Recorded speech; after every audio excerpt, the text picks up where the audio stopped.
হ্যাঁ, আসসালামু আলাইকুম। আজকে আমরা নতুন একটা টপিক নিয়ে কথা বলবো।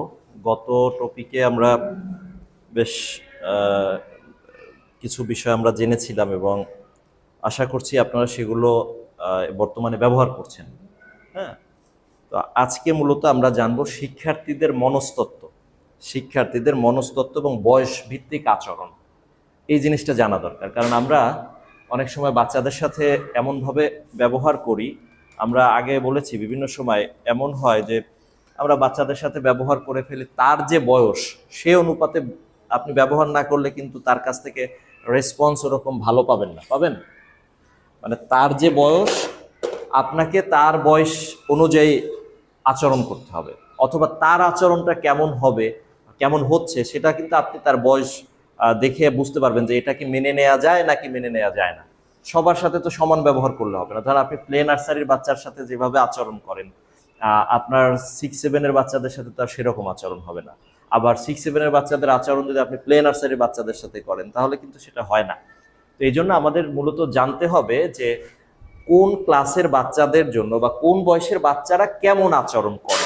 এটা যদি আমরা জানি তাহলে আমাদের জন্য সুবিধা হবে কি, যে আমরা ফার্দার তাদের ওই আচরণগুলো কি অ্যাকসেপ্টেবল নাকি হলো যে অ্যাকসেপ্টেবল না, আমরা গ্রহণ করব কি করব না, এই বিষয়টা আমরা বুঝতে পারবো। তাহলে আজকের বিষয়টা কি, শিক্ষার্থীর মনস্তত্ত্ব। শিক্ষার্থীর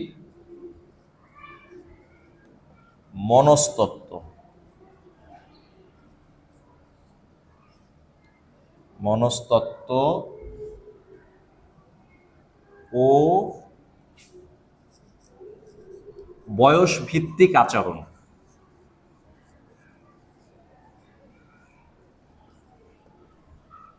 এটা হলো টপিক।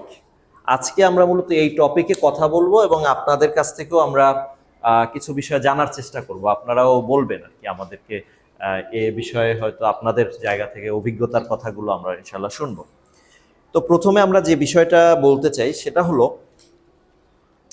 যে একটা বাচ্চা যখন শিশু থাকে, তারপরে হলো ও আস্তে আস্তে কি করে, কিশোরে রূপান্তরিত হয়। তারপরে হলো যে তাদের টিনেজটা অতিক্রম করে। তো এই টিনেজ অতিক্রম করার সময় তারা শুধুমাত্র শেখে না, বরঞ্চ হলো তারা শারীরিক এবং মানসিকভাবেও বদলে যায়। আপনি একটা জিনিস খেয়াল করে দেখেন যে যারা দীর্ঘদিন হয়তো একটা বাচ্চা নিয়ে চিন্তা করেছেন, বিশেষ করে আপনি যাদের বাচ্চা আছে তারা ভালো বুঝতে পারবেন যে আপনি ছোটবেলায় ওকে কিভাবে দেখেছেন, এখন ধীরে ধীরে ধীরে ধীরে ওর মন মানসিকতার পরিবর্তন হয়ে যায়, ওর কথাবার্তার পরিবর্তন হয়ে যায়, ওর আচরণের পরিবর্তন হয়ে যায়। অর্থাৎ একটা বাচ্চা কিন্তু টাইম টু টাইম তার পরিবর্তন হচ্ছে। তো সেজন্য আমরা অনেক সময় হলো যে ছোটবেলায় বাচ্চারা যেরকম থাকে আমরা চিন্তা করি ও তো আগেই ভালো ছিল, কিন্তু আগে ভালো থাকতে পারে, কিন্তু সমস্যা হলো যে ওর বয়সের সাথে সাথে কিন্তু ওর পরিবর্তন হবেই। তাহলে এটা আমরা যারা আমাদের নিজেদের বাচ্চা আছে তাদেরকে হয়তো আহ, বাসায় দেখি, কিন্তু আপনারা যারা দীর্ঘদিন যাবত হয়তো শিক্ষকতার সাথে আছেন তারাও কিন্তু এই জিনিসটা দেখতে পান যে একটা বাচ্চাকে আপনি একেবারে ছোট দেখেছেন। ধরেন আমি বলি যে আমাদের এবছর যে বাচ্চারা আমাদের এখানে এসএসসি পরীক্ষা দিয়েছে ওদেরকে আমরা পেয়েছি নার্সারিতে। আমাদের এখানে নার্সারিতে ভর্তি হয়েছে। তো নার্সারিতে কতটুকু ছিল, ওই বাচ্চাগুলো এখন হলো যে ক্লাস মানে এসএসসি পরীক্ষা দিল। তাহলে এই বাচ্চাদেরকে ছোটবেলায় আমি যেভাবে দেখেছি তার আচরণ, তার কথাবার্তা এবং তার বয়সের সাথে সাথে কিন্তু বহু পরিবর্তন চলে এসেছে। মানে সে কিন্তু আর এখন আগের মতো নেই, আগের মতো চিন্তা করে না, আগের মতো কাজ করে না, এখন তার টোটাল কাজগুলো ভিন্ন রকম হয়েছে। তো এটা দেখা যায় যে আসলে একটা বাচ্চা কিভাবে বিবর্তনের মাধ্যমে আস্তে আস্তে আস্তে আস্তে আস্তে তার আচরণ পরিবর্তন করে। তো যাই হোক, তো এই জন্য আমরা যদি তাদের বয়স ভিত্তিক আচরণটা জানতে পারি বা এইটা বুঝি যে তার এই বয়সে তার কেমন আচরণ হওয়া উচিত বা কেমন আচরণ করছে ঠিক আছে কিনা, তাহলে আমাদের দেখবেন যে অনেক ক্ষেত্রে আমরা কষ্ট পাবো না। না হয় অনেক সময় বাচ্চাদের আচরণে আমরা কষ্ট পেয়ে যাই যে ধর এই বাচ্চাটা কেন সবসময় এরকম ব্যবহার করছে বা কেন সবসময় সে এরকম করছে, ওই বাচ্চাটা খুব দুষ্ট, নিশ্চয়ই বেয়াদব, ওর হলো যে বাড়িটারির সমস্যা আছে, পারিবারিক সমস্যা আছে, এইগুলো আমরা চিন্তা করি। তো যাই হোক, আমরা এক্ষেত্রে কয়েকটা ভাগে ভাগ করব বয়সগুলোকে। যেহেতু আমরা এখানে প্রাইমারি মানে প্রি প্রাইমারি এবং প্রাইমারি এবং মাধ্যমিক এই তিনটা শাখার বাচ্চাদেরকে নিয়ে কিন্তু আমাদের পাঠদান। মানে আমরা পড়াই। তো সুতরাং আমাদের এই 3টা স্টেপ আমরা জানবো। আপনারা ধরেন 5 থেকে 7 বছর যে বয়সটা, 5 থেকে 7 বছর বয়স, এটা সাধারণত শিশু থেকে প্রথম শ্রেণীর হয়। শিশু থেকে প্রথম শ্রেণী, এই শ্রেণীর বয়সটা সাধারণত এরকম। তো তাদের মানসিকতাটা কেমন? মনস্তত্ত্ব মানে হলো তাদের মন মানসিকতা, তারা কি ভালোবাসে, কি অপছন্দ করে, এই বিষয়টা। তাহলে আপনারা যদি একটু করতে পারেন, আহ, আমি এর আগেও বলেছি যে শিশুরা কি করে, অনুকরণ করতে ভালোবাসে, তাই না? তাহলে এই বয়সের বাচ্চারা একেবারে বেশি অনুকরণ প্রিয়। কত? 5 থেকে 7। এখন তারা অনুকরণ করে, অনুসরণ করে। তো সুতরাং আপনি যদি কিছু করেন, সেই জিনিসটা সে অনুসরণ করবে বা সে অনুকরণ করবে। তো এজন্য বাচ্চাদেরকে আপনি যখন পাঠদান করবেন বা কোনো বিষয় নিয়ে তাদের সাথে করবেন, তখন আপনি তাকে নির্দেশ দেওয়ার চাইতে আপনি নিজে কইরা বিষয়টা হলো তাদেরকে বোঝানোর চেষ্টা করবেন। তাহলে তারা দেখবেন যে এই অনুসরণটা বা অনুকরণটা খুব ভালো করতে পারে। আবার দেখবেন যে একটা বাচ্চা ক্লাসের অন্যদেরকে অনুকরণ করে। আমি মনে হয় গত ক্লাসে বা কখনো আপনাদেরকে বলেছিলাম যে আহিয়ান এবং হলো আকিফা এমন কপি করে কিছু বাচ্চাদের। ওই যে আমি বলেছিলাম যে মাহিম ইসলামের হলো অনুকরণ করে এরা, আহিয়ান। তো যার কারণে ও যে পাঞ্জাবিটা পরে এইরকম করে পাঞ্জাবিটা রাইখা দিছে, হয়তো এরকম করে হাঁটতেছে, মানে এরকম ও এরকম এরকম হেঁটে মনে হচ্ছে যেন ও খুব মর্যাদা পাচ্ছে। বুঝতে পারছেন? মানে ও খুব ফিল করে। তো এখন অনুকরণটা কিভাবে করে চিন্তা করে দেখেন। আমি খেয়াল করে দেখেছি যে আগে তো আহিয়ান এরকম হাঁটতো না, কিন্তু এখন সে ওরকম হয়তো পাঞ্জাবি পরে মানে ঢিলা ঢিলা এরকম করে মনে হয় যেন কি এক হয়ে গেছে তার, হ্যাঁ, উদাসী, ওই ইয়ার মতো, কি জানে, দেবদাস, দেবদাসের মতো আর কি আচরণ করছে। তো এই যে বিষয়টা, তো তার মানে সে অনুকরণ করছে আসলে, হ্যাঁ। আবার ধরেন এটা আকিফা, আকিফা সম্ভবত হলো যে ওদের ক্লাসের ওই যে সাবিহা, সাবিহাকে মনে হয় একেবারে ফুল অ্যান্ড ফাইনাল, মানে পুরোপুরি কপি করতে চেষ্টা করে। আমি জানি না কেন, হয়তো তার ভালো লাগছে। এখন ওদেরকে এত বুঝাচ্ছি যে আসলে দেখো যে তুমি তোমার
চার্জ গেছে, শেষ হয়ে গেছে। তো এখন আমরা যে বিষয়টা এবার বলতে চাই সেটা হলো, আমরা আরেকবার তাহলে এই 5 থেকে 7 বছর বয়সের এইগুলোকে একটু আরেকবার ঝালাই করি। এদের মনস্তত্ত্ব কেমন, কি লিখেছেন বলেন তো একটু। মনস্তত্ত্ব কি? তারা অনুসরণ করে, অনুকরণ করে। 2 নম্বরে হলো যে তারা কি করে, খেলার মাধ্যমে শেখে। 3 নম্বরে হলো যে মনোযোগ থাকে তাদের খুব কম সময়ের জন্য। কতটুক টাইম? 5 থেকে 10 মিনিট সর্বোচ্চ। তারা কেমন আচরণ করে? তারা প্রচুর প্রশ্ন করে, তারা প্রচুর প্রশ্ন করে। দ্বিতীয়ত হলো অল্পতেই কেঁদে ফেলে, অল্পতেই কেঁদে ফেলে। আপনি যদি একটু কোনো দেন অল্পতে কেঁদে দেবে। তারপরে হলো তারা যদি প্রশংসা করেন তাহলে তারা খুব খুশি হয়। এরপরে হলো তাহলে শিক্ষক হিসাবে আমার কি করণীয়? শিক্ষক হিসাবে আমার করণীয় হলো গল্প, ছবি এবং খেলার মাধ্যমে শেখানো। দ্বিতীয়ত হচ্ছে ছোট ছোট নিয়ম তৈরি করা এবং সেই নিয়মগুলো বাস্তবায়নের চেষ্টা করা, অল্প ছোট ছোট নিয়ম। তারপর হলো বারবার ভালোভাবে বোঝানো। তাহলে আমাদের 5 থেকে 7 বছরের বাচ্চাদের ব্যাপারটা কিন্তু ক্লিয়ার করলাম। এরপরে আসেন 8 থেকে 10 বছরের বাচ্চারা। এই বয়সে সাধারণত বাচ্চারা 2য় থেকে 4র্থ শ্রেণীতে পড়ে। সাধারণত বাচ্চারা 2য় থেকে 4র্থ শ্রেণীতে পড়ে, তাই না? তাহলে এই বয়সের বাচ্চারা যেহেতু 2য় থেকে 4র্থ শ্রেণীতে পড়ে, তাদের মনস্তত্ত্বটা আমরা একটু বোঝার চেষ্টা করি। তারা কি চিন্তা করে, তাদের মন মানসিকতাটা কেমন। নাম্বার ওয়ান হচ্ছে তাদের কল্পনা শক্তি অনেক বেশি। তারা প্রচুর কল্পনা করতে ভালোবাসে এবং তাদের প্রচুর কল্পনা শক্তিটা অনেক বেশি থাকে এই বয়সের বাচ্চাদের। তারা শিখতে চায় কিন্তু তাদের নিয়ম মানতে কষ্ট হয়।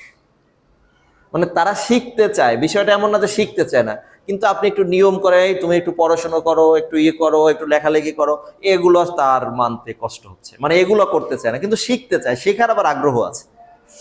তারপরে হলো যে এই বয়সে কি হয়, সহপাঠীদের প্রভাব পড়ে প্রচুর। মানে একজন সহপাঠীর সাথে আরেকজন সহপাঠীর প্রভাব পড়ে। ওই যে আমি যে জিনিসটা বললাম যে মানে উনি হলো যে এরকম করে তাকাই থাকে, তো ওনারও এরকম তাকাই থাকতে ইচ্ছে হয়। মানে সহপাঠীদের প্রভাবটা খুব বেশি পড়ে। এখন এদের আচরণটা কেমন হয়? তাহলে আমরা মনস্তত্ত্বের কথা বললাম, কল্পনা শক্তি অনেক বেশি, শিখতে চায় কিন্তু নিয়ম মানতে চায় না, সহপাঠীর প্রভাব তার প্রতি অনেক বেশি বেড়ে যায়। আচরণ কেমন করে তারা? আচরণ করে কখনো সাহসী আচরণ, আবার কখনো ভয় পায়। মানে কখনো খুব সাহস দেখাচ্ছে, এই সে ইত্যাদি ইত্যাদি, আবার দেখা যায় যে আবার একটু হলেও সে ভয়ের মানে ইসের বাইরেও যেতে চায় না, এই ধরনের। মানে অর্থাৎ কখনো কখনো ইনভার্স করে, মানে উল্টে যায় টোটালটা। কখনো খুব সাহসী, আবার কখনো একেবারে বাচ্চা মানে ভীত ভীত একটা ভাব। তারপরে হলো যে তারা নিজের মত প্রকাশ করতে চায়, নিজের মত প্রকাশ করতে চায়। তাদেরকে যদি আপনি কোনো একটা জিনিস জিজ্ঞেস করেন, তুমি কি এটা খাবা, খাবা না, তুমি পড়বা, পড়বা না, তোমার এটা কেমন লাগে, এই লাগে, সে কিন্তু এই মতামতটা প্রকাশ করতে চায়। এবং তাকে যদি কোনো দায়িত্ব দেন তাহলে ওই দায়িত্ব নিতে আগ্রহী। যেমন যদি বলেন যে আচ্ছা তুমি হলো যে এখানে কারাই পরে আসতেছে, নাম লেখবা, হ্যাঁ, খুব তাড়াতাড়ি করে খাতা টাতা নিয়ে তারা রেডি হয়ে যায়, তারা এই দায়িত্ব নেয়। তারা যদি বলেন যে একটু একটা কলম আনা লাগবে, কি আনা, স্যার আমি আনবো, স্যার ম্যাডাম আমি আনবো, দৌড়ে যাবে। মানে অর্থাৎ তারাই দায়িত্ব নিতে আগ্রহী হয়। তো সেক্ষেত্রে তাহলে আচরণের কথা বললাম, কখনো সাহসী, কখনো ভীতু, নিজের মত প্রকাশ করতে চায় এবং দায়িত্ব নিতে আগ্রহী হয়। এখন শিক্ষকের করণীয় কি এক্ষেত্রে? শিক্ষকের করণীয় হচ্ছে যে কোনো জটিল বিষয়গুলো যাতে সহজভাবে বুঝাইতে পারেন সেই জন্য চেষ্টা করা উচিত। মানে আপনি যে কোনো বিষয়টাকে একটু জটিল না করে সহজভাবে বোঝানোর চেষ্টা করবেন। এখন কথা হলো যে আমরা সহজ করে কিভাবে বোঝাবো, এটাই তো কঠিন। এখন এটাই কিন্তু একজন টিচারের আসলে মূল মানে যোগ্যতা, যে একটা বিষয়কে আপনি কত সহজভাবে উপস্থাপন করতে পারেন। এটাই হলো যে একজন টিচারের মূল দক্ষতা। কারণ আপনি 5জন টিচার একটা বিষয়কে দেখবেন 5ভাবে উপস্থাপন করতে, কারোটা খুব সহজ হয়, কারোটা অনেক জটিল আকারে বোঝানোর চেষ্টা করে। তো এজন্য আমরা যেটা চেষ্টা করব, বাচ্চাদেরকে সহজ ভাষায় জটিল বিষয়গুলো আস্তে আস্তে বোঝানোর চেষ্টা করবো। এখন সেটা কতটা সহজ, ভাষার গুরু গাম্ভীর্য রাখা যাবে না, যে অনেক এমন সব শব্দ ব্যবহার করলেন যে যেই শব্দটা আসলে ওরা বুঝলই না, এরকম না, মানে ওদের উপযোগী করে ছোট ছোট শব্দ দিয়ে ছোট ছোট বাক্য দিয়ে যদি আপনি বলেন তাহলে ওরা বুঝবে ভালো। তারপরে দ্বিতীয়ত হলো যে ওদেরকে দলীয়ভাবে কিছু কাজ করানো যেতে পারে, মানে তারা কিন্তু তখন হলো গ্রুপ ওয়ার্ক করতে ভালোবাসবে। দেখেন আপনি একটা প্লে নার্সারির বা ওয়ানের বাচ্চাকে দিয়ে গ্রুপ ওয়ার্ক করানো কঠিন, কারণ ওরা নিজেরাই তো সুশৃঙ্খল, মানে ওরা নিজেরাই মনোযোগ রাখতে পারে না, তো ওদেরকে দিয়ে গ্রুপ ওয়ার্ক কিভাবে করাবেন? কিন্তু এই বয়সের বাচ্চাদেরকে দিয়ে গ্রুপ ওয়ার্ক করা যায়। আচ্ছা ঠিক আছে, তোমরা 3 জন এই কাজটা করো, আচ্ছা তোমরা এই 2 জন এই কাজটা করো, মানে এভাবে করে তাদেরকে দিয়ে আপনি কাজ করাতে পারবেন। ক্লাসের পড়া সহ শুরু করে যে কোনো কাজ গ্রুপ ওয়ার্কে তারা আগ্রহী হবে। তারপরে আর কি কাজ করতে পারেন? ভালো আচরণের ক্ষেত্রে তাদেরকে পুরস্কৃত করতে পারেন। শুধু একটা ভালো আচরণ করে তাহলে তাকে একটা ছোটখাটো পুরস্কার, একটা চকলেট, এটাও কিন্তু এক ধরনের পুরস্কার। আপনার পকেটে যদি একটা চকলেট থাকে, এই তুমি পেরেছো, যাও একটা চকলেট, এতে কিন্তু সে অনেক বেশি উদ্দীপ্ত হয় এবং তার পড়াশোনার জায়গাতে সে ভালো করবে ইনশাআল্লাহ। তাহলে আমরা 8 থেকে 10 বছর বয়সীদের মনস্তত্ত্ব কি? কল্পনা শক্তি অনেক বেশি, শিখতে চায় কিন্তু নিয়ম মানতে চায় না। তারপরে সহপাঠীর প্রভাবটা তার উপরে বাড়ে। আচরণ কেমন? কখনো সাহসী, কখনো ভীতু। তারপরে নিজের মত প্রকাশ করতে চায়, দায়িত্ব নিতে আগ্রহী। আর শিক্ষকদের করণীয় কি তাহলে? সহজ ভাষায় জটিল বিষয়গুলো বোঝানো, দলগতভাবে কাজ দেওয়া বেশি বেশি করে, এবং ভালো আচরণের জন্য পুরস্কৃত করা। যদি এগুলো করা যায় তাহলে এই বয়সের বাচ্চারা আপনার কাছ থেকে অনেক বেশি উপকৃত হবে এবং শিখবে ভালো। এরপরে আসেন 11 থেকে 13 বছর বয়সী বাচ্চা, বা আমরা বলি 5ম থেকে 7ম শ্রেণীর যারা বাচ্চা আছে, তারা কেমন? তাদের মনস্তত্ত্বটা কেমন? নাম্বার 1, তারা আত্মপরিচয়ের খোঁজ শুরু করে। আত্মপরিচয়টা কিরকম? মানে তার নিজের একটা ব্যক্তিত্ব বোধ তৈরি হয়, মানে তখন সে নিজের মতো করে চলতে চায়, তখন সে নিজের মতো করে কাজ করতে চায়, নিজের মতো করে থাকতে চায়, নিজের মতো করে পড়তে চায়।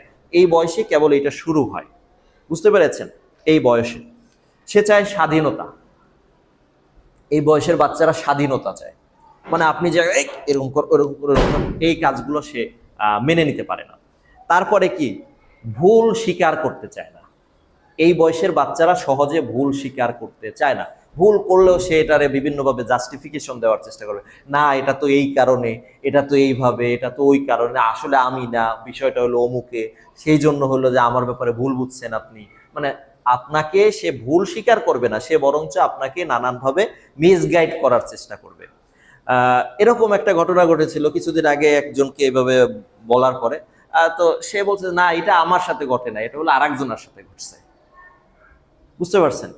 সে তার মাকে বোঝাচ্ছে যে না এটা হলো যে স্যাররা ভুল বুঝছে, আমার ব্যাপারে না বিষয়টা, বিষয়টা হলো অন্য আরেকজনের, এটা আসলে ঘটনাটা তারই, আমরা তো জানি যে ঘটনাটা তার, কিন্তু সে এভাবে, তার মানে সে তার ভুল এটা স্বীকার করবে না, বরঞ্চ সে হলো এটাকে অন্যর দিকে পাশ কাটাই দিতে চাইবে। তাহলে 11 থেকে 13 বছর বা 5ম থেকে 7ম শ্রেণীর বাচ্চাদের ক্ষেত্রে আমাদের এই জিনিসটা মাথায় রাখতে হবে যে তারা কি কিছুটা নিজে নিজে ব্যক্তিত্ব সম্পন্ন হওয়ার চেষ্টা করে, তার নিজের একটা পার্সোনালিটি ডেভেলপ করে, তখন সে নিজের মতো কিছু একটা করতে চায়। দ্বিতীয়ত হলো সে চায় স্বাধীনতা। তৃতীয়ত হলো সে ভুল স্বীকার করতে চায় না। তাদের আচরণ কেমন? তারা হলো যে টিচার বলেন, অভিভাবক বলেন, তাদের চাইতে তারা বন্ধুদেরকে বেশি গুরুত্ব দেয়, তারা বন্ধু বান্ধবীকে বেশি গুরুত্ব দেয়। তারপরে হলো প্রশ্ন করলে যদি উত্তর না পায় তাহলে সে বিরক্ত হয়। আপনাকে একটা প্রশ্ন করেছে বা কাউকে একটা প্রশ্ন করেছে কিন্তু আপনি উত্তর দিলেন না, আপনি হলো যে একটু ভিন্নভাবে এটা ঘুরে গেলেন, তখন সে হয় কি? সে হয় বিরক্ত আপনার প্রতি। তারপরে হলো সবসময় নিজের যে মতটা ওইটাকে সঠিক ভাবতে চায়, যে আমার মতটাই সেটাই, ও আর কি বোঝে, বোঝে না, আমার মনে হয় আমার কোনো ক্ষতি চাচ্ছে, এই জন্যই আমার এই জিনিসটা দিতে চায় না, হ্যাঁ আমারে ভালোবাসে না, এই কারণে আমাকে এই দেবে না। মানে এই ধরনের তাদের এক ধরনের মেন্টালিটি থাকে, তারা তাদের মতটাকে কি করে? সঠিক ভাবতে চায়। তো এক্ষেত্রে শিক্ষকদের করণীয় কি? শিক্ষকদের করণীয় হলো তাদের সাথে সবসময় শান্তভাবে কথা বলা। তাদের সাথে সবসময় কিভাবে কথা বলা? শান্তভাবে কথা বলা। বুঝতে পেরেছেন? তাদের সাথে উত্তেজিত হয়, এই বেড়া তুই এরকম করিস কেন, ওরকম করিস কেন, এভাবে কথা বলে লাভ নাই। তাদেরকে কিভাবে শান্তভাবে বুঝিয়ে শুনিয়ে যদি আপনি কথা বলেন তাহলে আপনার কথাগুলো সে ভালোভাবে নেবে, ভালোভাবে শুনবে। বিষয়টা বুঝছেন? তাহলে এই বয়সের বাচ্চাদের 5ম থেকে 7ম শ্রেণীর বাচ্চাদের সাথে কেমন কথা বলতে হবে? শান্তভাবে। আমাদেরকে বেশি উত্তেজিত হওয়া যাবে না, ওদের সাথে উত্তেজিত হয়ে কোনো কথা বলে লাভ নেই। বরঞ্চ তাদের সাথে শান্তভাবে যদি আপনি বুঝিয়ে শুনিয়ে কথা বলেন, তাহলে ও আপনার কথা সবচেয়ে বেশি শুনবে। দ্বিতীয় যে বিষয়টা সেটা হলো আলোচনা এবং বিতর্কের সুযোগ দেওয়া। মানে ওদের সাথে এই তুমি এত বড় বেয়াদব হয়ে গেছো, তুমি খালি কথা বলো, হ্যাঁ, এরকম না। বরঞ্চ তাদের সাথে আপনার সাথে আলোচনা করতে দেওয়া, বিতর্ক করতে দেওয়া। এটাই যে বলো তো কেন তুমি এরকম, তোমার কেন এরকম মনে হলো, সে একটা বলবে, আপনি পাল্টা আর একটা বলবেন, ও আর একটা বলবে। তো এর মধ্য দিয়ে এই যে বিতর্কের সুযোগটা সে পাচ্ছে, এই বিতর্ক করা মানেই কিন্তু আপনার সাথে বেয়াদবি না, মাথায় রাখবেন। কারণ এই বয়সের বাচ্চাদের আচরণটাই এরকম। সে কি করতে চায়, সে প্রশ্ন করতে চায়, সে উত্তর পেতে চায়। বরঞ্চ প্রশ্ন এবং উত্তর যদি সে না পায়, তাহলে সে কি হয়, সে হলো যে আপনার প্রতি আরো বেশি বিরক্ত হচ্ছে। তো এই জন্য তাদেরকে এই কথা বলতে দেওয়ার সুযোগটা, মানে আপনাকে সুযোগটা তৈরি করে দিতে হবে, তারা যেন কথা বলতে পারে, তারা যেন আপনার সাথে আলোচনা করতে পারে। আপনি একটা বিষয় নিয়ে বিতর্ক তৈরি করবেন, মানে বিতর্ক তৈরি করে আমরা অনেক সময় মনে করি সবকিছু নিজের উপরে টেনে নিয়ে যায় বা ব্যক্তিগতভাবে নিয়ে নেই। আচ্ছা দেখেন, বিতর্ক হলো সবচেয়ে, মানে কোনো কিছু জানার সর্বোত্তম উপায় হচ্ছে বিতর্ক করা। হ্যাঁ, দেখেন আল্লাহ বিতর্ক করতে উৎসাহিত করছে, বলছে ওয়াজাদিলহুম বিল্লাতি হিয়া আহসান, উত্তম পন্থায় তাদের সাথে বিতর্ক করো।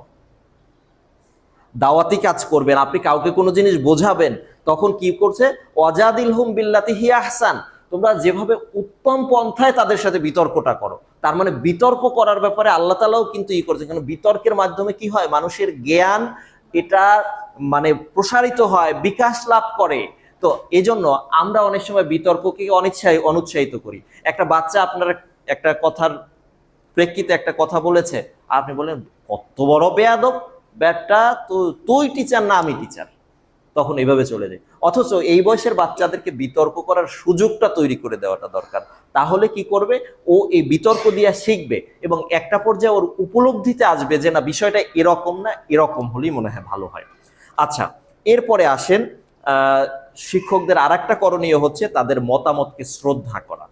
তারা যে মতামত দেয় সেই কথাগুলোকে আমরা অনেক সময় কি করি, আপনারা খেয়াল করে দেখেন, আমরা অনেক সময় বলে এই না এটা হবে না, এটা হবে না, এটাই করতে হবে, এরকম না। বিষয়টা যদি আমরা একটু সুন্দরভাবে বলি যে হ্যাঁ তুমি যে মতামতটা দিয়েছো এটা অত্যন্ত সুন্দর, কিন্তু আসলে বাস্তবতা হচ্ছে কি, আমাদের বর্তমান অবস্থার প্রেক্ষাপটে আমরা তো এইভাবে করতে পারছি না, আমরা বিষয়টা এরকম করব।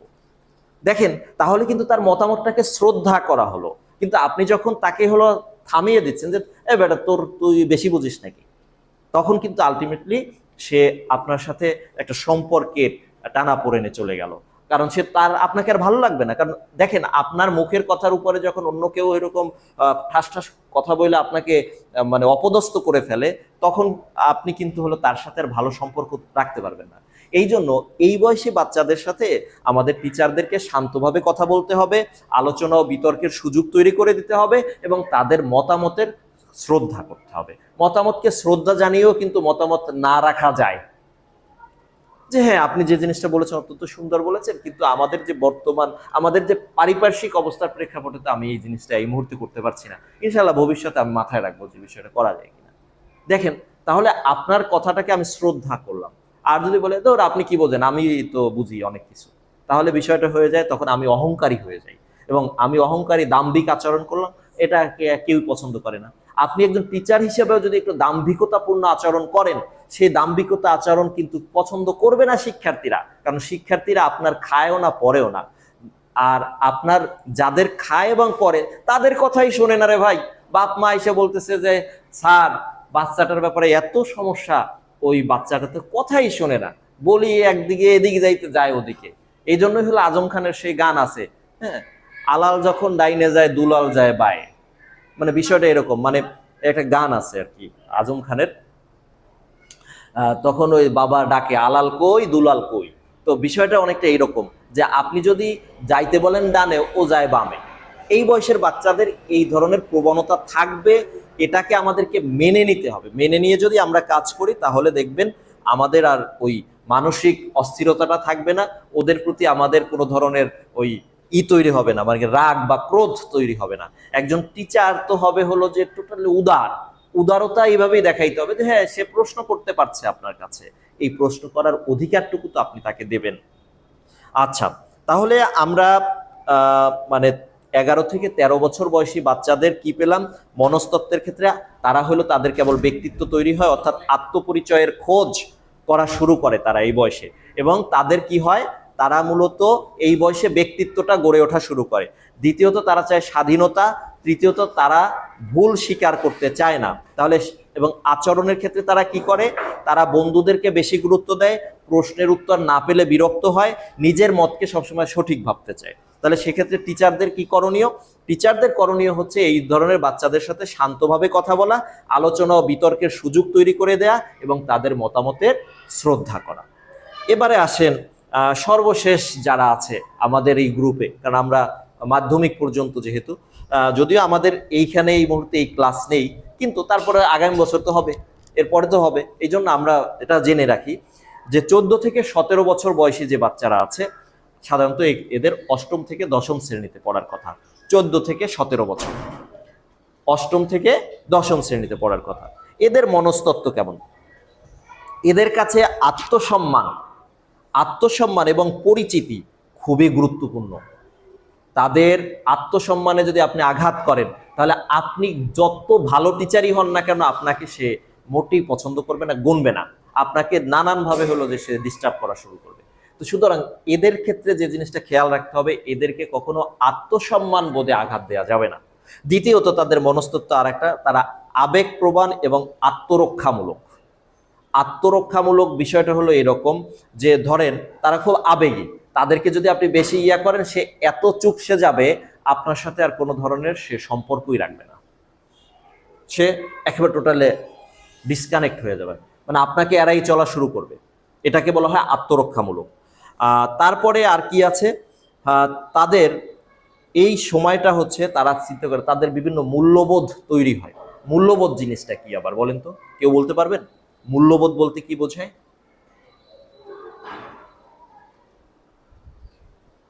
মূল্যবোধ এটা কিন্তু খুবই গুরুত্বপূর্ণ একটা বিষয়, আমরা বিভিন্ন সময় বলি। হ্যাঁ, মূল্যবোধটা কি আসলে?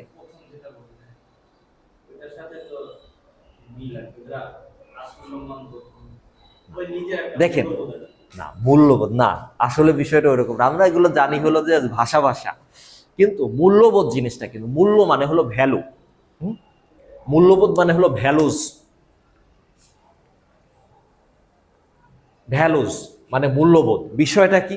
বিষয়টা হচ্ছে দেখেন, আচ্ছা আমি যে টিচারকে সম্মান করি, কেন করি? টিচারকে আমি সম্মান করি কেন? টিচারকে আমি সম্মান করি এই কারণে, কারণ আমাদের ধর্ম আমাদেরকে বলতেছে বড়দেরকে শ্রদ্ধা করতে, টিচারদেরকে শ্রদ্ধা করতে।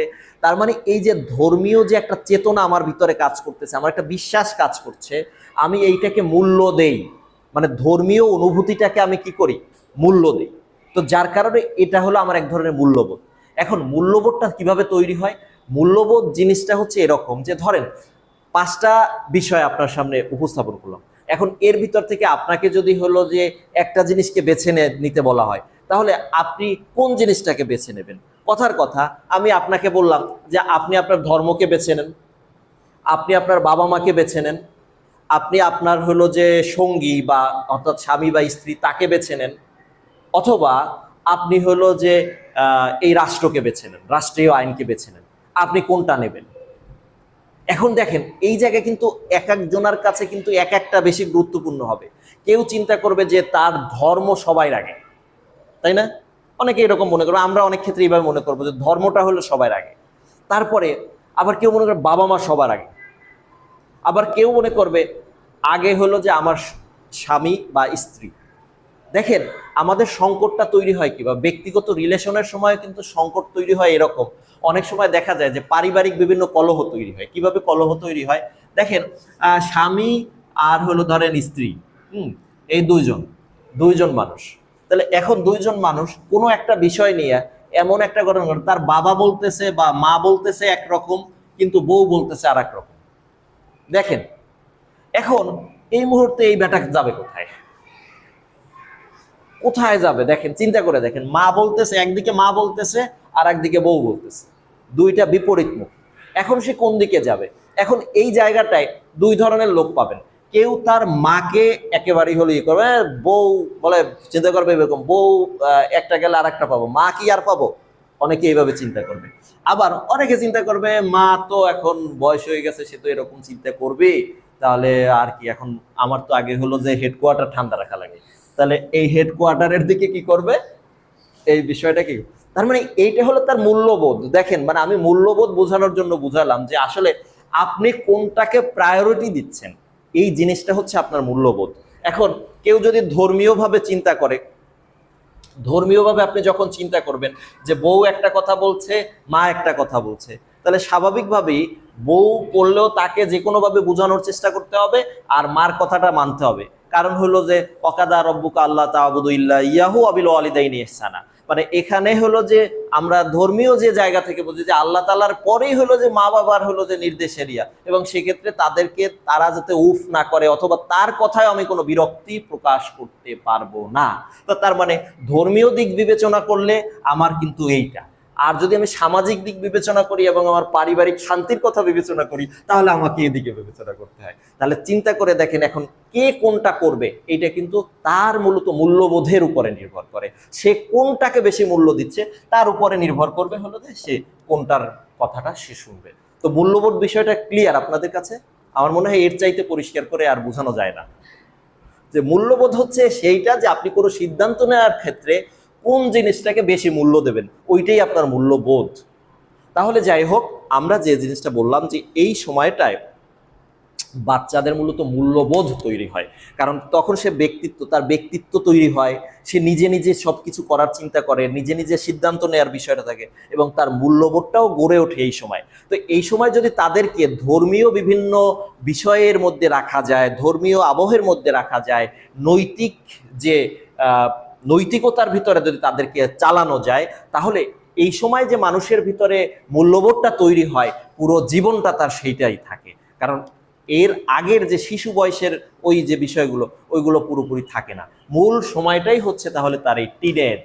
এই টিনেজে তাকে যা দিবেন, যেভাবে তাকে তৈরি করবেন, মানে he or she will be, বুঝতে পেরেছেন? মানে তারা ওইটাই হবে এই বয়সে, যেটা কি করবেন। এই জন্য দাওয়াতি কাজের ক্ষেত্রে এই বয়সটা খুব গুরুত্বপূর্ণ। এদেরকে কিভাবে হলো যে আপনার ধর্মীয় ইসের ভিতরে নিয়ে আসা যায়, এদেরকে রাখা যায়, এই জায়গাটা আমাদেরকে ফোকাস করা দরকার। আপনি ওই যে ছোট বয়সের বললাম যে আপনি ওই যে ধরেন প্লের একটা বাচ্চারে আপনি যদি বলেন যে এই তুমি হলো যে একেবারে এরকম এরকম করবা না, ওই কথা বলবা না, আলটিমেটলি সে এই জিনিসটাকে করবে না। কিন্তু আপনি এই যে বললাম 14 থেকে মানে 17 বছর বয়সটা, যেটাকে আমরা বলি অষ্টম থেকে দশম শ্রেণী, এই বয়সটাতে হলো যে আপনি তাদেরকে যেভাবে গড়ে দেবেন, যেই মূল্যবোধ তার তৈরি করবেন, সেই মূল্যবোধটাই মূলত পরবর্তী বছরগুলোতে কাজে লাগে। তো এই জন্য আমরা চেষ্টা করব এই বয়সী বাচ্চাদেরকে আমাদের জায়গা থেকে তাহলে মনস্তত্ত্বটা তো আমরা বুঝালাম যে এই বয়সী বাচ্চাদের মনস্তত্ত্ব। এবারে আসেন আচরণ কেমন। তারা যদি ভুল করে, আগেরগুলো হলো যে ভুল স্বীকার করতে চায় না, আর এবারের যে বাচ্চাগুলো, এরা হলো ভুলগুলোকে গোপন করে। এরা গোপন করবে, কোনো ভুল করলে এটা যাতে কেউ না জানতে পারে সেই জন্য সর্বোচ্চ ব্যবস্থা নেবে, সেজন্য মিথ্যে কথা বলা লাগলে মিথ্যে কথা বলবে। এটা হলো এই বয়সের বাচ্চাদের একটা। তারা হলো সবসময় নিজেদেরকে বড়দের সমান ভাবতে চায়। এই বয়সের বাচ্চারা নিজেদেরকে বড়দের সমান ভাবতে চায়। এই জন্য তাকে যখন আপনি একটু আন্ডার এস্টিমেট করে কথা বলেন, তখন তার ব্রেইনে এটা খুব হিট করে, এত বেশি বলতে, মানে সে উল্টা পাল্টা আপনাকে তখন হলো যে ক্রিটিসাইজ করার চিন্তা করে, বা নানানভাবে হলো আপনার সমালোচনার দাঁড় করার। এই জন্য তাদেরকে কখনো হিট করে কথা বলা যাবে না, তাদেরকে কখনো আঘাত করে কথা বলা যাবে না। তারপরে হলো যে একবার অনুপ্রাণিত যদি হয়, সে যদি কোনো ক্ষেত্রে উৎসাহ পায় কারো মাধ্যমে, সে অনেক দূর চলে যেতে পারে। তার মানে এই বয়সের বাচ্চারা হলো যে মানে কোনো কারণে যদি কোনো বিষয়ে সে আবেগী হয়ে পড়ে বা কোনো ব্যাপারে উৎসাহ পায়, তাহলে তাকে অনেক দূর আপনি নিয়ে যেতে পারবেন। তো এই জন্য দেখেন এই বয়সের বাচ্চাদের এই জন্য সমস্যা হয় যে একটা কথা আছে, বাল্যকালের প্রেম ভীষণ ভয়ঙ্কর। আসলেই কিন্তু ভয়ঙ্কর, কারণ এ সময় তার হিতাহিত কোনো জ্ঞানই থাকে না। তার ভালো লাগছে তো ভালো লাগছে, এখন এ জায়গায় কি আছে, আগুন আছে না পানি আছে না সে স্বর্ণ আছে না রূপা আছে, এইগুলো তার দেখার বিষয় না। তার বিষয় হলো যে আমার ভালো লাগছে, আমার এটা চাই। তো এই জন্য এই টাইমটুকুতে আমাদেরকে যে জিনিসটা চেষ্টা করতে হবে, বাচ্চাদের সাথে আমাদের কেমন আচরণ করতে হবে, বন্ধু হওয়া যাবে না, বন্ধু না হয় শিক্ষকের আচরণ, বন্ধু না হয়ে একটু সহানুভূতিশীল বড় ভাই বা বোনের মতো আচরণ করতে হবে। আমার কথাটা বুঝছেন? টিচারের আচরণ আমরা যেভাবে টিচার মনে করি যে আমার একটা গরু গম্ভীর ভাব থাকবে, এরকম আচরণও করা যাবে না। আবার খুব একেবারে বন্ধু, আরে আসো তোমার সাথেই তো আমি কথা বলতে চাই, এরকমও না। এখানে কি করতে হবে, এক্ষেত্রে তাদের সাথে হলো বড় ভাই বা বোনের মতো আচরণ করতে হবে, যারা সহানুভূতিশীল। সহানুভূতিটা কি রকম? ও আচ্ছা, তোমার না আসলে তো এই বিষয়টা তোমার জন্য এরকম কষ্ট হয়ে যায় তোমার, তাই না? মানে এই যে কথাটা বলতে পারা, এই ধরনের, অর্থাৎ একটু সহানুভূতি দেখাইতে হবে, তার অনুভূতিটাকে বোঝার চেষ্টা করতে হবে। সহানুভূতি মানে হলো সে বর্তমান যে অনুভূতিটা নিয়ে আছে, সেই অনুভূতিটা আপনিও একটু বোঝার চেষ্টা করবেন, দেখানোর চেষ্টা করবেন, এটার নাম সহানুভূতি। ধরেন আপনি রেগে আছেন এখন, তাই তো, ওই বিষয়টা এরকম কেন হবে, এটা হলো এক ধরনের মানে আপনার সহানুভূতি। অথবা আপনি খুব কষ্টে আছেন, না আসলেই তো এই বিষয়টা তো অনেক কষ্ট পাওয়ার বিষয়, তারপরে যাই হোক আমরা আসলে আমাদের জীবনে অনেক ঘটনা ঘটে, এই যে সহানুভূতি। এখন আবার অনেকে সহানুভূতি দেখাইতে যায় কিন্তু উল্টোপাল্টা কথা বলে ফেলে, ঝামেলাটা হলো এই জায়গায়।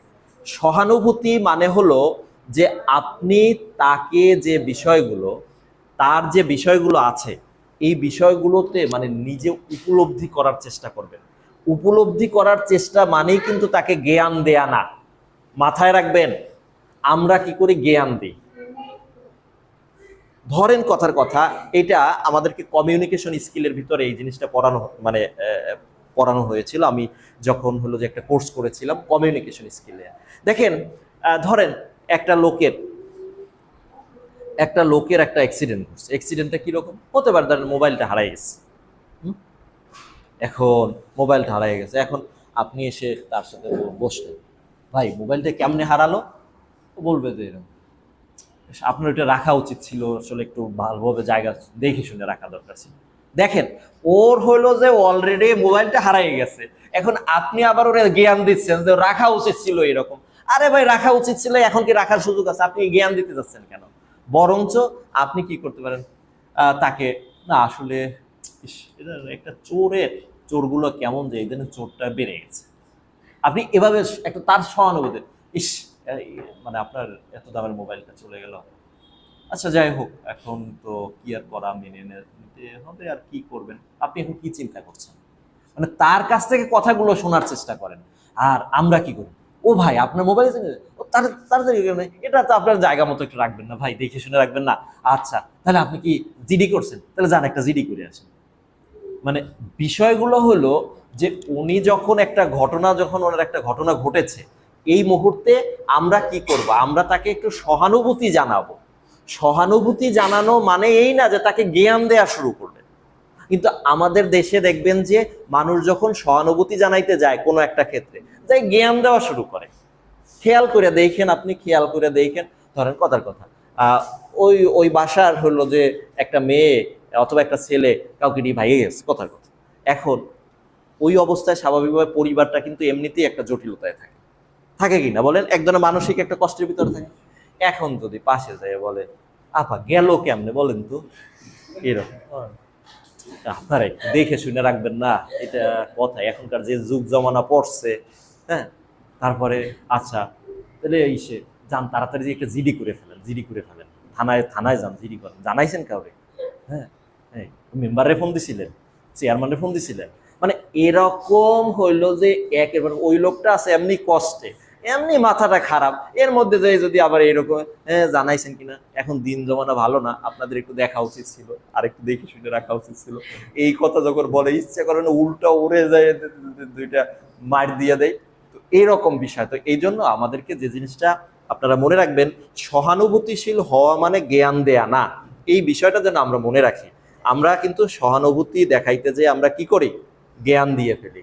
এই জ্ঞান আমরা দেবো না, এটা কমিউনিকেশন স্কিলের একটা দুর্বলতা, জ্ঞান দেওয়া মানুষকে। মানুষ কিন্তু জ্ঞান দেওয়াটা পছন্দ করে না, খেয়াল করে দেখেন, জ্ঞান দেওয়াটা পছন্দ করে না।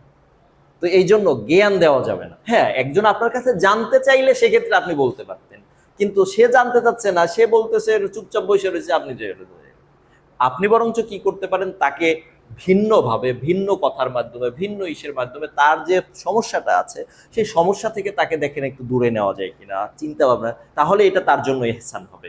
কিন্তু আপনি তাকে শুধু শুধু হলো যে মানে জ্ঞান, সহানুভূতির নামে জ্ঞান বিতরণ করলে এটা তার জন্য আরো কষ্টকর হয়। আচ্ছা, তাহলে দেখেন আমরা যে বিষয়টা বললাম যে বন্ধু না হয়ে কি হতে হবে, সহানুভূতিশীল বড় ভাই বা বড় বোনের মতো আচরণ করতে হবে। এরপরে হলো যে তাদেরকে আপনি কি করতে পারেন, বিভিন্ন চ্যালেঞ্জ দিতে পারেন, বিভিন্ন চ্যালেঞ্জ, যে আসো আমরা এই চ্যালেঞ্জটা গ্রহণ করি, দেখি এটা পারি কিনা। মানে তারা কিন্তু হলো যে ওই বয়সে বিভিন্ন জিনিস হলো এক্সপ্লোর করতে চায়, আবিষ্কার করতে চায়, নতুন নতুন কিছু শিখতে চায়। তো এই বয়সে আপনি বিভিন্ন চ্যালেঞ্জ দিতে পারেন যে এইটা আমাদের এখন চ্যালেঞ্জ কি, আমাদের চ্যালেঞ্জ হলো এইটা, আচ্ছা দেখি এটা কে আগে ঠিক করতে পারে, আগে শেষ করতে পারে। মানে এই ধরনের চ্যালেঞ্জ, ছোট ছোট চ্যালেঞ্জ দিয়ে করতে পারেন। এবং ইসলামিক মূল্যবোধ এবং বাস্তব গল্পগুলো শেয়ার করতে পারেন আপনার জীবনের মানে বিভিন্ন গল্প যেটা দিয়ে হলো তার জন্য শিক্ষণীয় শিক্ষণীয় গল্প আপনি তাকে করতে পারেন। তো যাই হোক, এখন এক্ষেত্রে আমাদের এই যে বিষয়গুলো আমরা জানলাম, তাহলে আচরণ জানলাম, তাদের মনস্তত্ত্ব জানলাম, এবং তাদের সাথে কেমন আচরণ, আমরা কেমন আচরণ করব সে বিষয়টাও জানলাম। এবারে আমি কয়েকটা বিষয় একটু করবো যে শিক্ষার্থীদের আচরণগত সমস্যা বুঝতে হলে আপনি কি করবেন, আচরণগত সমস্যা বোঝার জন্য আপনি কি করবেন। প্রথমত হলো শিক্ষার্থীদের কথা মন দিয়ে শুনতে হবে। দেখেন, একটা বাচ্চা দেখতেছেন যে এরকম দুষ্টুমি করতেছে, ঝামেলা করতেছে, করছে, এক তো হলো তার বয়সের এই সমস্যা, এটা আপনি বুঝবেন। দ্বিতীয়ত হলো তার কাছ থেকে কথাটা শুনতে হবে কেন সে এরকম করছে। তার মানে শিক্ষার্থীদের কথা সবসময় মনোযোগ দিয়ে শোনার চেষ্টা করতে হবে। দ্বিতীয়ত হলো তার আচরণ লক্ষ্য করতে হবে যে আসলে সে কি, অনেক ক্ষেত্রে দেখবেন যে কিছু বাচ্চা আছে চুপ করে থাকে অতিমাত্রায়, মানে এমনি খুব চঞ্চল, কিন্তু সে হঠাৎ করে দেখলেন যে একদিন সে খুব চুপ করে আছে, তো তার মানে সামথিং রং, কিছু একটা হয়েছে। তারপরে হয়তো সে খুব খালি বিরক্ত প্রকাশ করতেছে, সব কিছুতে বিরক্তি প্রকাশ করতেছে, আবার হঠাৎ করে রেগে যাচ্ছে, এগুলো দিয়ে বুঝবেন যে তার আচরণের কোনো জটিলতা তৈরি হয়েছে, কিন্তু তার মানে সে কোনো সমস্যায় আছে, এটা বুঝবেন। তারপরে জিজ্ঞেস করতে পারেন তোমার কি হয়েছে, এটা খুব সহানুভূতিশীল ভাবে, খুব সহানুভূতিশীল ছিল, বাবা তোমার কি হয়েছে, তুমি এরকম করছো কেন, তোমার কি কোনো কষ্ট, কোনো সমস্যা হয়েছে, মানে খুব সহানুভূতিশীলতার সাথে যদি আপনি জিজ্ঞেস করেন, এটা ভালো পাবেন। এবং কোন সময় বেশি সমস্যা হয় এবং কাদের সাথে বসে সমস্যা বাড়ে, মানে সেটা খেয়াল করবেন। যে একটা ক্লাসে দেখবেন যে একটা বাচ্চা ওইখানে বসানো আছে, কথার কথা একটা একটা উদাহরণ দিচ্ছি, ও ওই জায়গায় বসলে হলো খুব চুপচাপ থাকে, আবার